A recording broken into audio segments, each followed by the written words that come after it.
Closer to home now, systemic racism on post-secondary campuses. A group from Wilfrid Laurier University says it's an issue and needs to be addressed. CTV's Max Wark joins us from Laurier's Waterloo campus.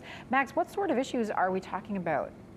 Well, Nancy, the Laurier Group wants to see incidents of racism gone, but this report tries to unpack bigger problems like racial diversity among students, staff, and faculty.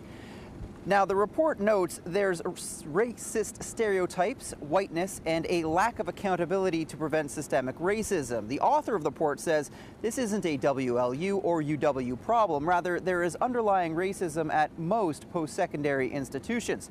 Now, it's difficult to make traction on the issue because no one seems to want to take on the task of looking at the issue across the country. To slow systemic racism, the report says anti-racism task forces should be set up. Senior administration and faculty need more training, and all universities and colleges need stronger anti-racism policies. But one of the biggest barriers to solving systemic racism, says the author of the report, is that it takes on many forms. The reality is, even if we are talking about racism, racism itself takes different forms. So you've got Islamophobia. It's very different. What that looks like is very different if, compared to talking about anti-black racism.